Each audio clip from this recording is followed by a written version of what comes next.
장의장님의 설교 요한계시록 강회 쉬운 한 번째 말씀을 들으시겠습니다. Le pasteur principal va délivrer la 51e session de l'enseignement sur l'Apocalypse. Chers frères et sœurs en Christ, membres de l'Église branche, des sanctuaires locaux et tous les membres qui assistent à ce culte via Internet et le téléspectateur de GCN. Dans le chapitre 10 de l'Apocalypse, une bête qui règne sur le monde entier pendant la grande tribulation s'est emparée. Et cette bête fait référence à l'Antéchrist. Et cette bête fait également référence à un système informatique intime que l'Antéchrist utilise pour assurer le commandement du monde. L'Antéchrist stocke toutes sortes d'informations sur toutes les nations et tous les individus qui contrôlent strictement le monde en utilisant ces informations. À travers cela, l'Antéchrist jouit d'une autorité absolue en prenant le pouvoir sur la politique mondiale, l'économie et l'armée.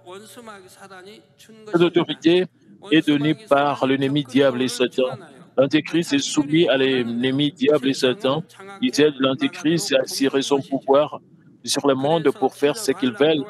Ainsi, pendant la grande tribulation de Satan, l'Antéchrist arrive à avoir un pouvoir et une autorité immense auquel personne ne peut s'opposer. Et ce pouvoir et cette autorité sont utilisés pour s'opposer à Dieu et persécuter les gens qui croient en Dieu. À ce sujet, le verset 5 et 6 disent « Et il lui fit donner une bouche qui proférait des paroles arrogantes et des blasphèmes, et il lui fit donner le pouvoir d'agir pendant 42 mois, et elle ouvrit sa bouche pour proférer des blasphèmes contre Dieu, pour blasphémer son nom et son damnable et ceux qui habitent dans le ciel. » Et l'Antéchrist est actif tout au long de la grande tribulation de 7 ans. Au cours des 3 dernières années et demie, l'activité de l'Antéchrist commence sérieusement. La grande tribulation de 7 ans est divisée en une première moitié et une seconde moitié. Dans ce verset, l'Antéchrist commence à travailler sérieusement au cours des 3 dernières années et demie. Bien sûr, depuis le début de la grande tribulation de 7 ans, l'Antéchrist a gagné de plus en plus de pouvoir.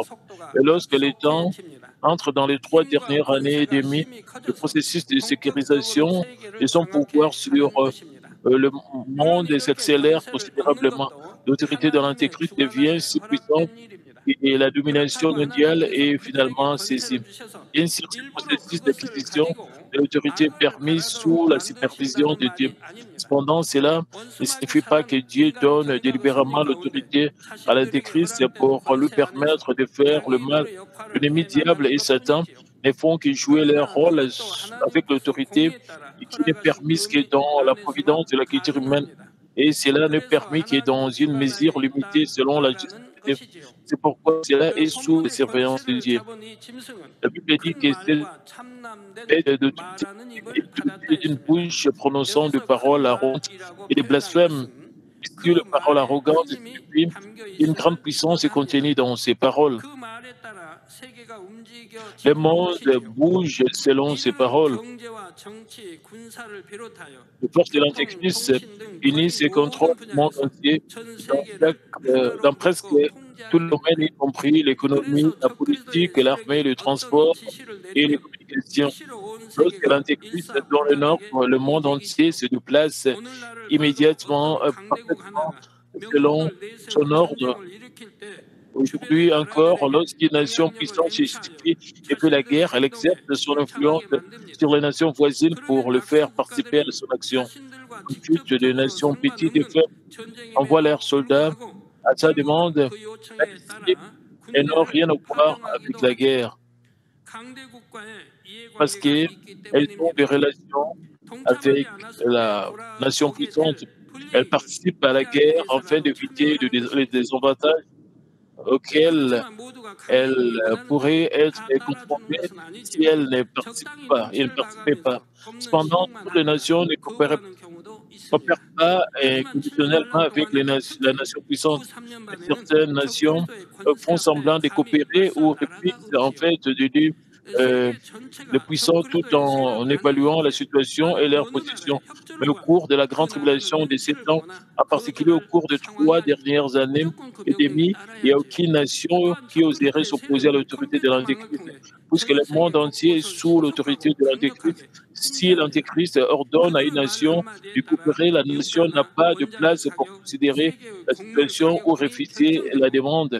Cela doit suivre l'ordre et sans condition. De plus, la force de l'Antéchrist contrôle chaque point du monde avec précision et rigueur par le biais des réseaux informatiques, des mots à l'oreille, le prix du pétrole et d'autres matériaux est décidé et il contrôle absolument la politique et les économies de chaque individu. C'est pourquoi la Bible dit que ces paroles sont des paroles arrogantes, puisque la situation est comme ça.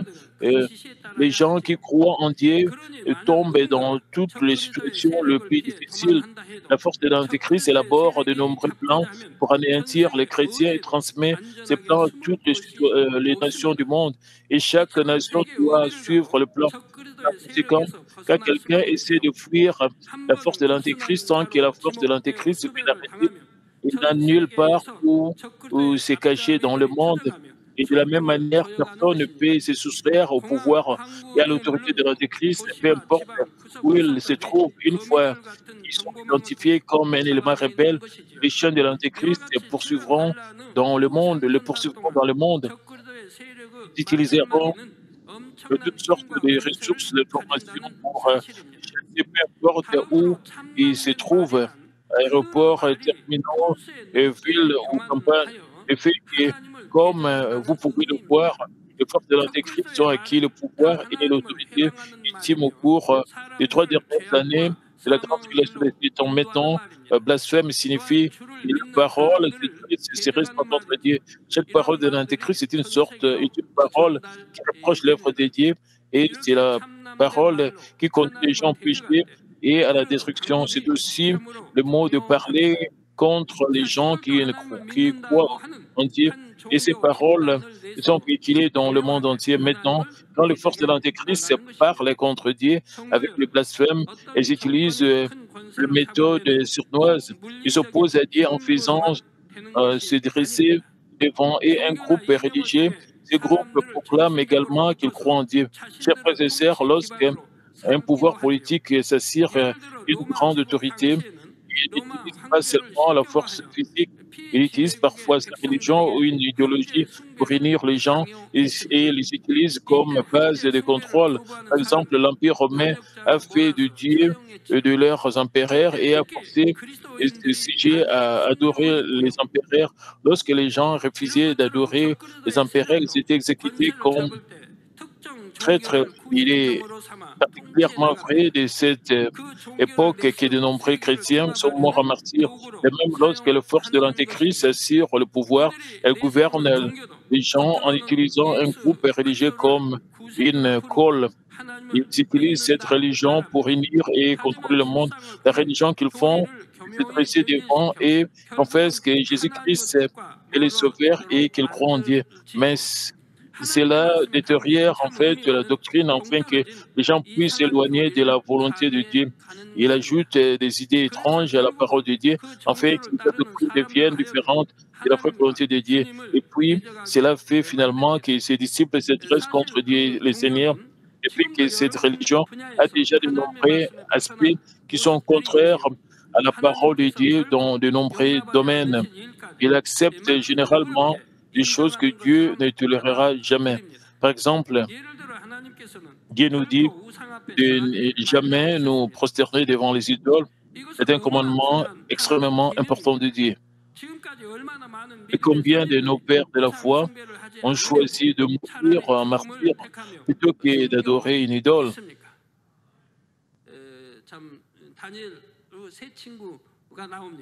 Daniel fit de même pour ne pas se prosterner devant l'idole. Les 3 amis avaient aussi la foi par laquelle ils ont hardiment choisi d'être jetés dans une fournaise ardente. Ils croyaient que Dieu les sauverait, même s'ils ne le faisaient pas. Ils ont dit qu'ils ne se prosterneraient pas devant l'idole, suivant l'ordre du roi. ils ont fait une si audacieuse confession de foi. C'étaient des hommes de vraie foi. Ceux qui ont la vraie foi ne feront pas de compromis, ils ne changeraient pas, ne deviendraient pas irrésolus et ne seraient pas trompés et ne seraient pas tentés non plus. Et ceci est un cœur sincère et une vraie foi. Comme dans Hébreux chapitre 10, les gens qui ont un cœur sincère et une foi parfaite feraient cela. Et combien de nos pères de la foi ont choisi de mourir en martyr plutôt que d'adorer une idole? Depuis que le christianisme a été introduit en Corée, d'innombrables personnes ont été persécutées pour ne pas se prosterner lors des rites sacrificiels. C'est parce que la Bible dit clairement que vous ne devriez pas participer à la table des démons, comme écrit dans 1 Corinthiens 10, 21. Cependant, cette religion justifie l'idée de se prosterner lors des rites sacrificiels, même si elle dit qu'elle croit sûrement Dieu. Il est dit que la participation à des rites sacrificiels est unique à la culture coréenne et aussi l'une des morales sociales coréennes et de l'éthique appropriée. Cette religion amène les gens à envisager d'accepter cette culture avec générosité et ouverture d'esprit. Les personnes sans foi trouvent que cela est quelque peu plausible. Ils pensent que c'est raisonnable et rationnel. Mais du point de vue de la foi spirituelle, c'est définitivement participer à la table des démons et aussi détériorer le sens de la foi. Et c'est aussi faire des compromis avec le monde. Cette religion change graduellement et falsifie la vérité selon les pensées des hommes. Et puis, pendant la grande tribulation de ces temps, il signe à l'Antéchrist pour dégénérer d'autant plus. Finalement, cela revient à renouer astucieusement Dieu, le Seigneur et les œuvres du Saint-Esprit. Au lieu de cela, il défie son chef et force les gens à se prosterner devant lui. Et cela oblige les gens à l'adorer comme s'il était un Dieu et persécute les autres qui ne suivent pas son exemple.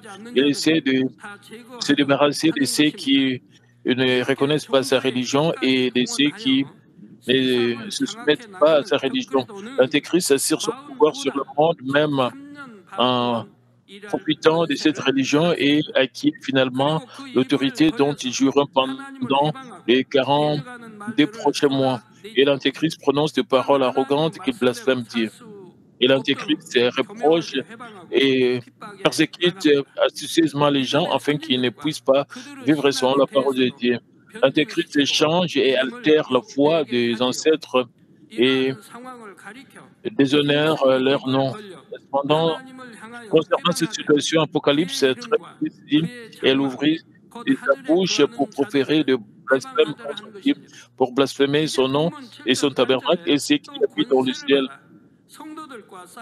Maintenant, Apocalypse 13, 7 à 8 dit, il lui fit donner de faire la guerre aux saints et de les vaincre, et il lui fit donner autorité sur toute tribu, tout peuple, toute langue et toute nation. Et tous les habitants de la terre l'adoreront, ce dont le nom n'a pas été écrit dès la fondation du monde dans le livre de vie de l'agneau qui a été immolé. Apocalypse 13 dit, il lui fit donner de faire la guerre aux saints et de les vaincre. Cela signifie que l'Antéchrist utilise son autorité pour persécuter les croyants en Dieu au cours des 3 dernières années et demie. Il a le pouvoir d'arrêter, de torturer et même de tuer ces personnes qui croient en Dieu. Cependant, cela ne se déroule pas dans un seul pays. Il est écrit l'autorité sur toute tribu, tout peuple, toute langue et toute nation lui a été donnée. Comme je l'ai expliqué plus tôt, l'Antéchrist contrôle toutes les nations avec différentes tribus, différentes cultures et différentes langues.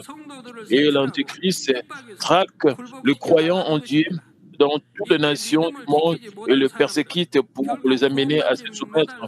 En ce moment, ceux qui ne gardent pas la foi, ceux qui ne seront pas sauvés, ne peuvent s'empêcher de se soumettre à l'autorité de l'Antéchrist. Ils pensent que suivre la doctrine et l'idée de l'Antéchrist est le seul moyen de survivre. Si, à l'approche de la fin des temps, nous devons nous empêcher de dévier de notre foi.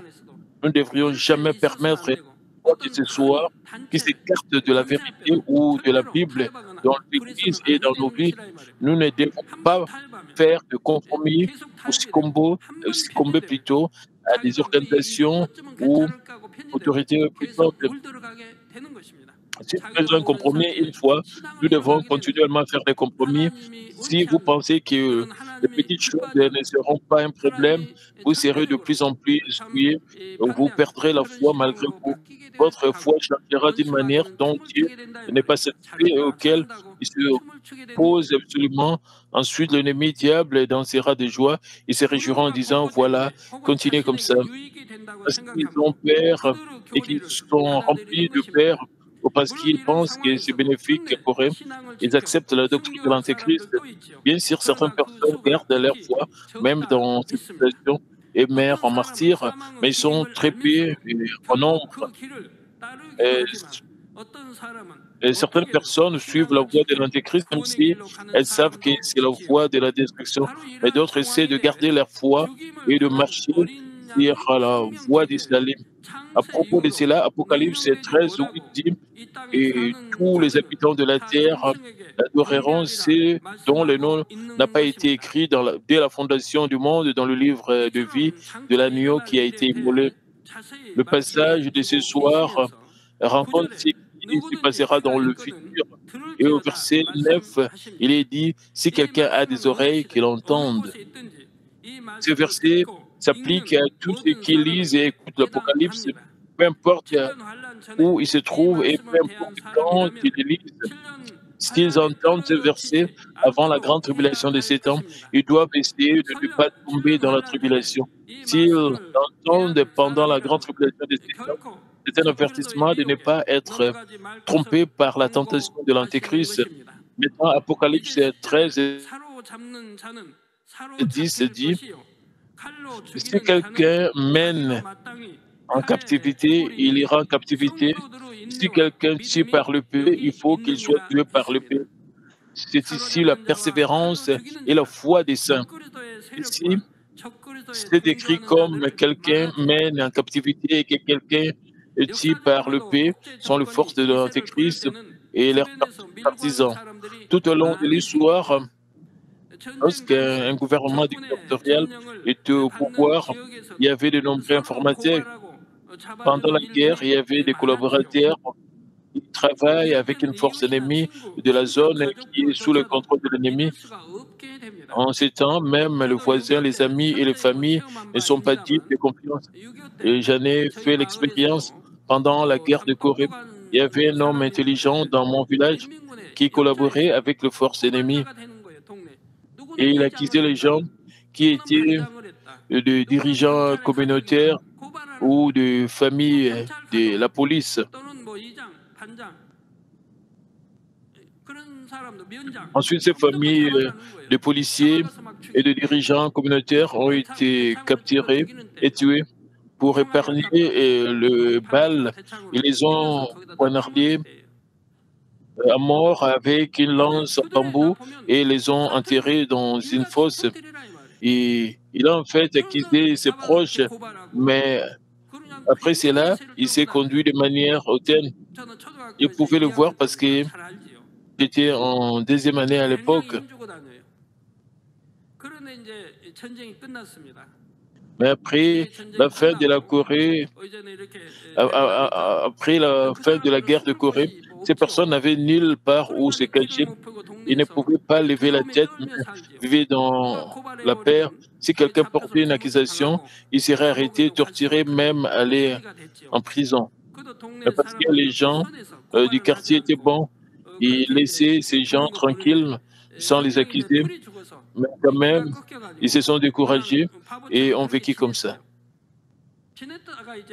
Et puis, lorsque le gouvernement s'est fortifié et que la saison des élections est arrivée, ils ont repris la tête de la politique et ont participé à la campagne politique.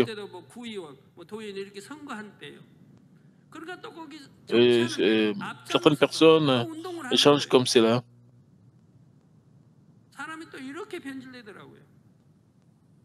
Bien sûr, la même chose s'est produite pendant les 36 années d'occupation japonaise. En ces temps, même les voisins, les amis et les familles sont dignes de confiance pour éviter tout mal. Un membre de votre famille pourrait vous trahir et vous dénoncer aux autorités. Vous pouvez imaginer cette situation lorsque vous lisez Marc 13, 12 à 13. Il dit, le frère livrera son frère à la mort, et le père son enfant. Et les enfants se soulèveront contre leurs parents et les feront mourir. Vous serez haïs de tous à cause de mon nom, mais celui qui persévérera jusqu'à la fin sera sauvé.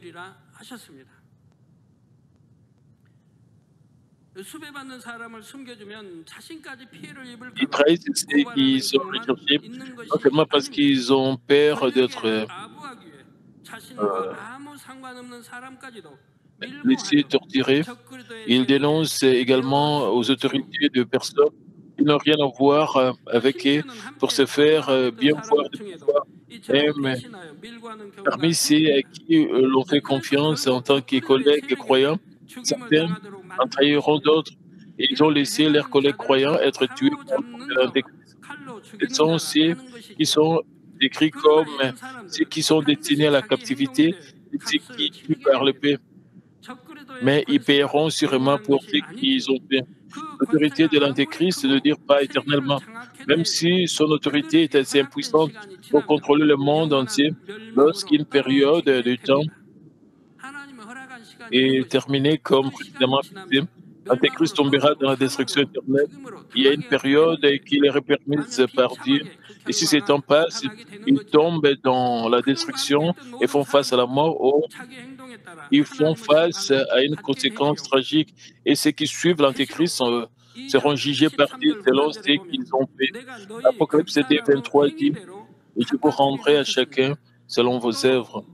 En outre, 2 Thessaloniciens 1, 6 à 9 dit, car il est de la justice de Dieu de rendre l'affliction à ceux qui vous affligent et de vous donner à vous qui êtes affligés du repos avec nous, parce que le Seigneur apparaîtra du ciel avec les anges de sa puissance.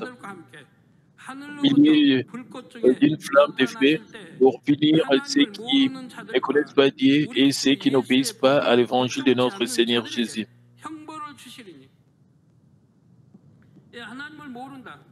Et ceux qui ne connaissent pas Dieu, les croyants de Dieu sont ceux qui ne connaissent pas Dieu. Ceux qui ne connaissent pas Dieu et qui n'obéissent pas à l'évangile de notre Seigneur Jésus, à savoir les gens qui ne vivent pas ou n'obéissent pas, qui n'obéissent pas par la parole de Dieu, ou n'obéissent pas à la parole de Dieu, et ceux qui commettent continuellement le péché et le mal, ceux-ci paieront le châtiment de la destruction éternelle, loin de la présence du Seigneur et de la gloire de sa puissance.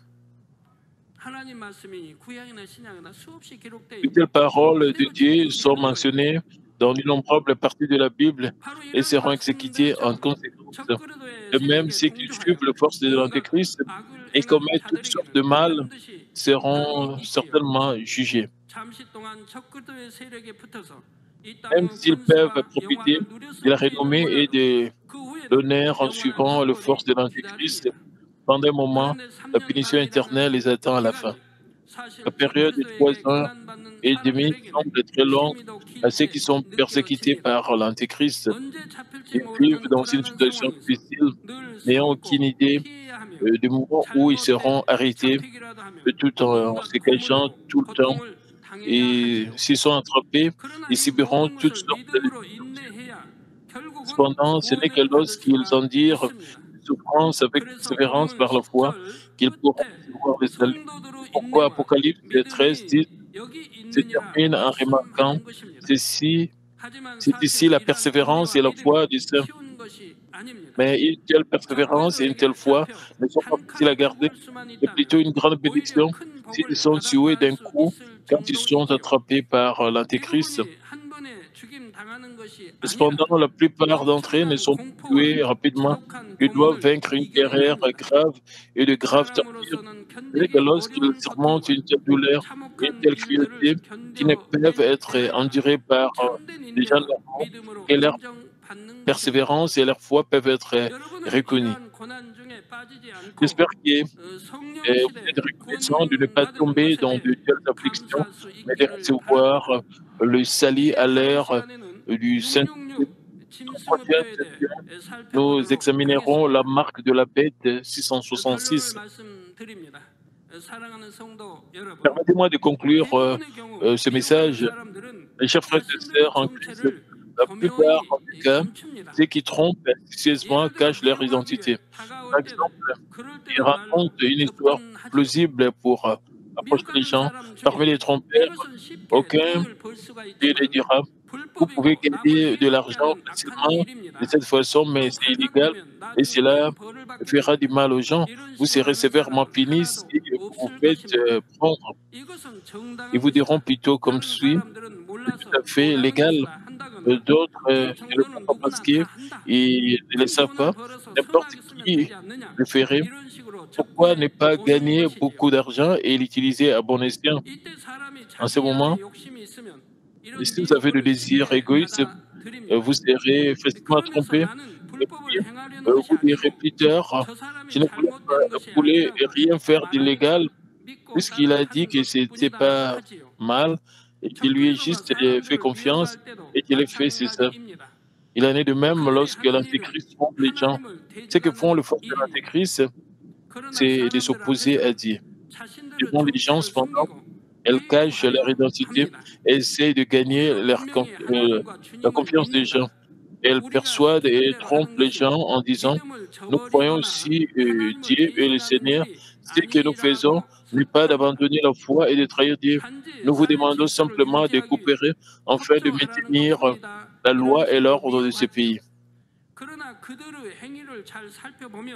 Cependant, si elles sont soigneusement examinées, il est facile de constater que leurs paroles sont des mensonges.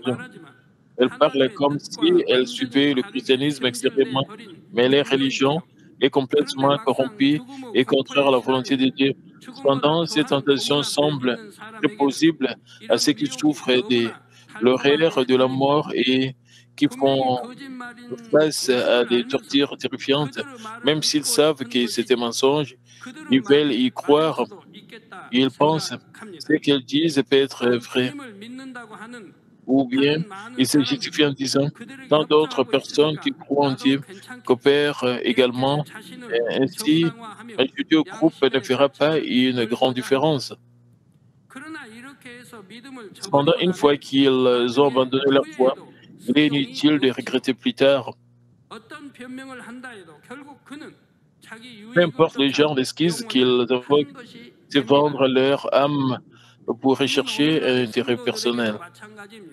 Cela s'appliquera de la même manière aux chrétiens d'aujourd'hui.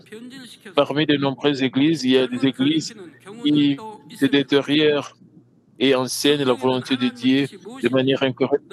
Même si la Bible montre clairement quelle est la volonté de Dieu, elles enseignent exactement le contraire. Par exemple, ils enseignent que le salut est fixe, que vous pouvez être sauvé une fois que vous croyez au Seigneur, c'est-à-dire une fois sauvé, toujours sauvé. En d'autres termes, cela signifie que vous pouvez être sauvé même après avoir continué à pécher. Bien sûr, si vous vous repentez après avoir commis un péché, vous serez sauvé, mais la Bible énumère clairement le péché pour lequel il n'y a pas de repentance. Certaines personnes viennent devant moi pour se repentir, même s'ils se repentent à l'arme et reçoivent ma prière, ils ne sont pas guéris. Comment expliquer de tels cas? Je vous ai donné plusieurs exemples. Certains blasphémaient ou s'opposaient au Saint-Esprit. D'autres ont volontairement commis des péchés. Ils ont continué à commettre de lourds péchés, même en sachant que c'était des péchés. Ils ont continué à commettre les œuvres de la chair. Dans de tels cas, même si les gens se repentent et reçoivent ma prière, ils ne peuvent pas être guéris tout de suite parce qu'ils l'ont fait sciemment. De plus, s'ils étaient l'ouvrier de Dieu, ils ne peuvent s'empêcher de faire face à la plus grande malédiction de Dieu. Même s'ils ont appris la vérité et savaient qu'ils étaient de péché, ils les ont délibérément commis, comme écrit dans Hébreux chapitre 6 et 10, et ceux qui continuent à pécher ne peuvent pas recevoir l'esprit de repentance de Dieu. ils ne peuvent pas être sauvés parce qu'ils ne peuvent pas se repentir. Pourtant, cela ne signifie pas qu'il y a aucun moyen de salut. Il y a des gens qui se sont complètement repentis, ont vécu dans la parole de Dieu, et Dieu leur a fait miséricorde afin qu'ils puissent être sauvés. Ce qui compte, c'est comment ils vivent leur vie chrétienne à partir de maintenant. S'ils se repentent vraiment avec des regrets, pourquoi ai-je vécu ici? Je ne ferai plus jamais cela et vivre des bonnes vies chrétiennes. Dieu leur accorde sa miséricorde. Si vous vous repentez après avoir commis un péché, vous serez sauvés, mais la Bible énumère clairement les péchés pour lesquels il n'y a pas de repentance. Ceux qui commettent de tels péchés ne peuvent pas être guéris, même s'ils reçoivent ma prière. Par conséquent, ignorer ce fait et enseigner qu'une fois que vous croyez au Seigneur, vous pouvez être sauvés. C'est comme un aveugle conduisant un autre aveugle. De même, il y a des gens qui dégénèrent la vérité selon leurs propres pensées et ils amènent les autres à faire des compromis avec le monde. De plus, même s'il s'agit sûrement d'adoration d'idoles, ils trompent les autres en leur faisant croire que cela ne fait que montrer du respect pour la morale sociale commune. Ils aiment se saouler et mener une vie de débauche, mais ils ne savent pas que c'est un péché. Pourtant, ils parlent comme s'ils étaient authentiques et leurs actes étaient la plus autoritaire. Alors pourquoi ne peuvent-ils pas manifester le signe et le prodige biblique et confirmer le parole de la Bible? Comme le Seigneur a dit que des signes accompagneraient ceux qui croient, cela ne devrait-il pas leur arriver? De plus, comme dit dans Matthieu, de, de- de plus, comme dit dans Marc chapitre 16, les disciples de Jésus sont sortis et ont prêché partout et ont confirmé et la parole par des signes qui ont suivi. Si notre Seigneur travaillait avec eux de prodiges et de signes, ne devrait-il pas les suivre également? Assez étonnamment, beaucoup de gens ont été trompés par cet enseignement même aujourd'hui. Et c'est parce qu'ils ont le désir d'accepter la tentation et de faire volontairement des compromis avec ceux qui ne sont pas capables de vivre selon la parole de Dieu, sentent que c'est pénible quand on leur enseigne des choses dans la Bible, quand on leur fait remarquer et ressentent cela comme un fardeau, même avec les seuls commandements de base tels que donner toute la dîme et sanctifier les jours du Seigneur, parce qu'ils pensent que c'est pénible et ils peuvent être trompés par les gens. Les séducteurs disent garder toute la parole de la Bible était nécessaire à l'époque de l'Ancien Testament, à l'époque du Nouveau Testament. Tout ce que vous avez à faire est de dire je crois, même si c'est un péché, et comprendre notre faiblesse, mais le temps du Nouveau Testament, c'est quand notre Seigneur prophétisait dans l'Ancien Testament est venu, notre Seigneur a versé son sang et est devenu un sauveur. Et il nous a appris à rejeter toute forme de mal et à vivre dans la lumière et en échapper à la péché. Notre Seigneur a souligné en maintes reprises que peu importe combien de fois nous disons Seigneur, Seigneur, nous ne serons pas sauvés à moins que nous vivions selon la parole de Dieu, le Père. Il nous a dit de rejeter toute forme de mal, c'est que le disciple de Jésus, l'apôtre Paul et les diacres chrétiens ont également crié. Et tout le peuple de Dieu nous a appris à rejeter toute forme de mal. Il n'y a pas une seule parole dans la Bible qui nous permet de pécher. Je vous ai donné une mission, n'est-ce pas? Que si vous trouvez une parole dans la Bible disant que vous pouvez être sauvé même si vous commettez le péché, j'ai promis de vous donner de nombreux prix, mais aucun d'entre vous ne l'a fait. Et pourquoi? Parce que nulle part dans la Bible, il est dit que vous pouvez être sauvé même si vous commettez des péchés. L'Ancien Testament et le Nouveau Testament, et notre Seigneur nous a demandé de rejeter les actes encore et encore, de rejeter le péché encore et encore. Les disciples de Jésus, Pierre et l'apôtre Paul, nous ont également enseigné la même chose. Si vous croyez, vous devez posséder une foi vivante, non une foi morte, la foi pour agir selon la parole de Dieu et la foi vivante et la vraie foi. Ensuite, ils acceptent ces tentations comme les poissons qui mordent à la maison. Ils acceptent les paroles des tentations. À la fin, ils quittent l'Église qui enseigne la vérité selon la parole de Dieu. C'est parce que nous vivons dans un monde où il est difficile de vivre selon la parole.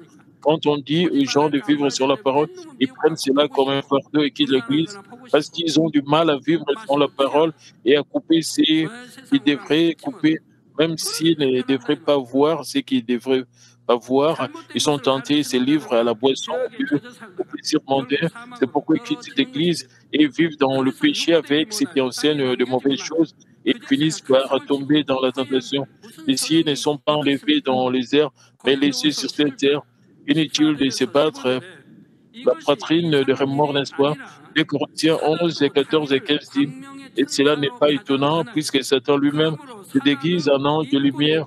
Il n'est donc pas étrange que les ministres aussi se déguisent en ministres de justice.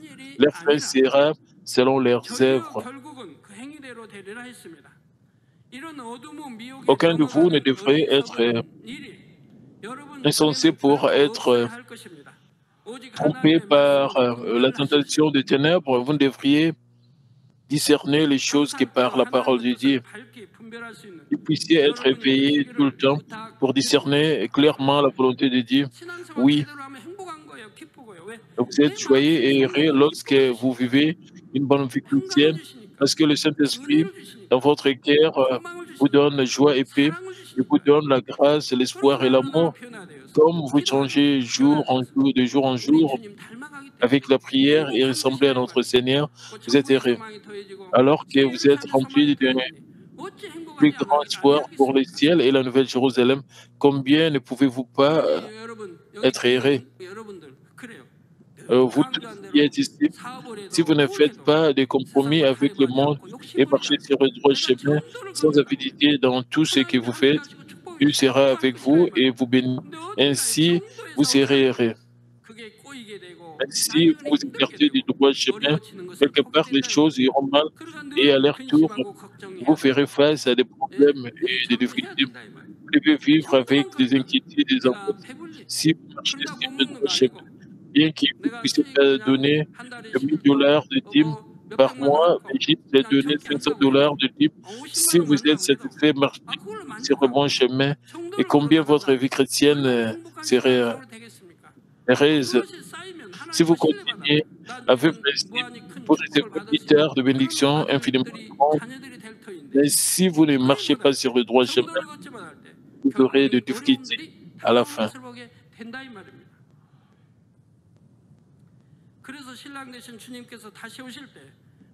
Au nom de notre Seigneur Jésus-Christ, lorsque notre Seigneur, notre époux reviendra, vous aurez fini de vous parer comme ses épouses et vous serez dans son sein. Prions tous concernant ces messages. Père éternel, merci encore pour ce message combien précieux. Permets que nous puissions réaliser que nous devons être enlevés, que nous ne puissions pas tomber dans la grande tribulation de ces temps où il y aura des choses très compliquées avec l'Antéchrist et les forces de l'Antéchrist. Permets, Père, que nous puissions vraiment laver nos robes, que nous puissions vraiment nous sanctifier, que nous puissions marcher selon ta parole, pour que nous soyons enlevés lors du retour de notre Seigneur Jésus-Christ.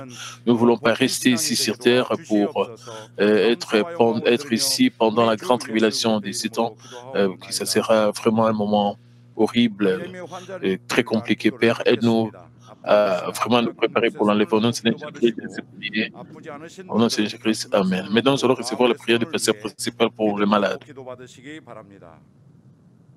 할렐루야, 전능하신 사랑의 아버지 하나님, 이 시간 기도받는 모든 성도님들 위해 안수하여 주옵소서. GCN과 인터넷과 화상을 통해 기도받는 Alléluia, Père. Éternel Dieu Tout-Puissant, s'il te plaît, pose ta main sur tous ceux qui reçoivent cette prière.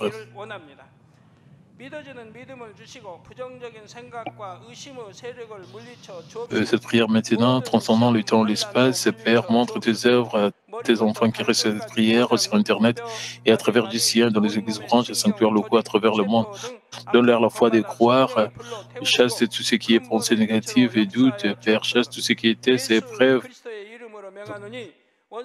des pièges difficiles, Père, consume toute la partie malade avec le feu du Saint-Esprit et avec la lumière originelle. Au nom de Jésus-Christ, à l'ennemi diable et Satan, toute la partie, toute la maladie germe, infirmité, quittez-les, que la lumière brille, contre toutes les maladies, en fait, les maladies incurables, avec le feu du Saint-Esprit, chasse tous ceux qui ont maladies endémiques, y compris la malaria, toutes les maladies contagieuses, telles que le rhume, la grippe, la fièvre, quittez-les, protégez de toutes sortes et Père, guéris de tout ce qui est cancer d'estomac, des poumons, seins, intestins, sida, leucémie, apoplexie cérébrale, hypertension, hypotension, diabète, maladie, des thyroïdes, problèmes de thyroïde, de cœur, de poumons, maladies des femmes, inflammation, quittez-les, guéris-les, tout ce qui est polio, AVC, arthrite, hernie discale, douleur dorsale, maux de tête, toutes sortes de douleurs, disparaissez, et l'épilepsie, autisme, dépression, névrose, toutes sortes de maladies mentales, quittez-les, toutes sortes de poisons, quittez-les, ils se lèvent et marchent, et les oreilles puissent bien voir, que les oreilles puissent bien entendre, que les aveugles voient, que les muets parlent, que les sourds entendent. Guéris ceux qui font secondaire de toutes sortes d'accidents et guéris les os fracturés. Et permet que la situation de chaleur puisse disparaître et restaure tout ce qui est brûlé. Permet qu'il n'y ait pas des cicatrices qui restent. Toutes sortes de dépendances à la drogue, à l'empoisonnement et mauvaises substances puissent disparaître, que le tissu mort, le ciel mort soit régénéré. Ramène le Mohamed, donne j'entends la bénédiction de la conséquence, la bénédiction au nom de Seigneur Jésus-Christ, j'ordonne à la limite des Satan, les principautés de la puissance de l'air, quittez-les, et leurs serviteurs, quittez-les aussi, quittez-les, esprit impur, esprit de division, et esprit de séparation, tout force de Dieu, multiplication de messages, quittez-les, que la lumière brille, Père Dieu, donne à tes enfants la force de créer dans la prière et de rejeter le péché et de devenir sanctifiés. Comme leurs âmes prospèrent, permet que tout marche très bien avec eux et que leur famille soit évangélisée. Protégez de toutes sortes d'accidents et de désastres et bénis-les pour mener une vie prospère sans aucun problème. Avec le feu, pardon du Saint-Esprit et l'armée céleste et avec tes yeux enflammés, protège tous tes enfants, leurs familles, leurs lieux de travail et leurs affaires.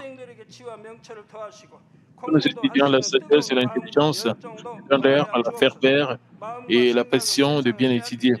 Et garde leur cœur pensé des choses mondaines et bénis les étudiants t'aimer avec plus de ferveur. Tes enfants mangent ou boivent ou dans tout ce qu'ils feront, et tout commis qui puisse te faire pour te glorifier, Père Dieu. Qui puisse j'ai rencontré, expérimenté déjà reçu ces réponses et bénédictions, qui puisse témoigner ainsi avec leurs lèvres. Père Dieu, Père Dieu, merci pour glorifier toi seul. Au nom de notre Seigneur Jésus-Christ, j'ai ainsi prié.